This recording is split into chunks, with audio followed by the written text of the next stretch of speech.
When you make an offer to buy a home, you will deposit a large amount of cash as earnest money. Let's say in this example you deposit $20,000 in earnest money. In your offer, you will also be specifying how much of a down payment you will be making towards your loan. In your written offer, you'll be certifying you have enough funds on hand to close the deal as specified in the offer. If you don't do this correctly, you could unknowingly be in breach of contract and put your earnest money at risk, meaning you could lose your $20,000 in earnest money. Hi, I'm Bob.Woolverton. I'm with Pure Real Estate in Bellevue, Washington. Here on YouTube, I'm known as your Northwest Realty Advisor. When we come back in 8 seconds, I'll explain how and why you could lose your earnest money and how to prevent that from occurring.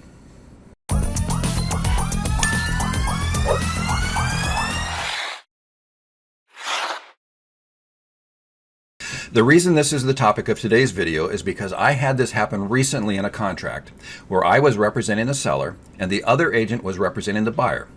In this case, the other agent didn't know how to properly handle the concept of contingent funds in a contract and unknowingly put his clients in a position to be in breach of contract and put them in danger of losing their $20,000 in earnest money. Here's what you need to know so that this doesn't happen to you. So here's the purchase and sale agreement, redacted of course. Here we see the buyer is going to deposit $20,000 in earnest money as consideration of how serious they are about purchasing this home. They have also included a financing addendum, a Form 22A. Now let's take a quick look at the Form 22A. Here you will see the buyer is stipulating the need to get a conventional loan, and they're going to make a 20% down payment towards securing their loan. This makes their offer very strong because with a 20% down payment, they are very likely to get their loan. Now, let's go back to the original offer. Here's the really important part, the first paragraph of page 2. So let's read this together.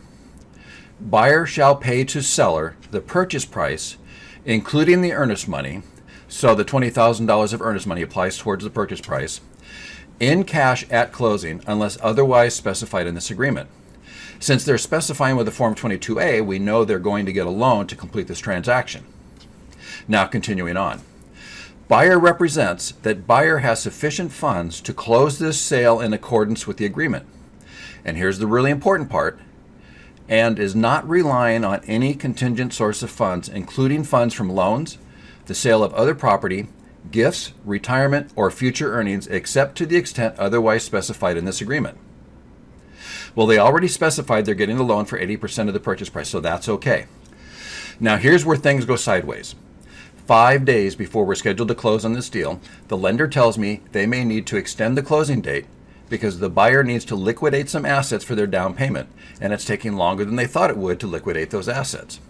So what the lender just told me is the buyer is relying on a contingent source of funds, i.e. the sale of other property. However, the buyer did not specify in the contract that they were relying on contingent funds. So if they don't close on time, they are in breach of contract and in danger of losing their $20,000 in earnest money. What they should have done is also include a Form 22EF, where they would check item number 3 and disclose the source of funds for the down payment as the sale of stock, or a gift from a relative, or the liquidation of a retirement fund, or whatever the specific circumstances are. You also see in this form that 10 days prior to closing, the buyer has to disclose that the contingent funds are in the possession of the buyer and ready to be applied to the purchase of the home. In this case, the lender notified me 5 days prior to closing that we may not close on time because this buyer was relying on contingent funds that are not available yet. Since the buyer, and specifically the buyer's agent, did not disclose the need of contingent funds via a Form 22EF, the buyers are in breach of contract and now could lose their $20,000 if they don't close on time.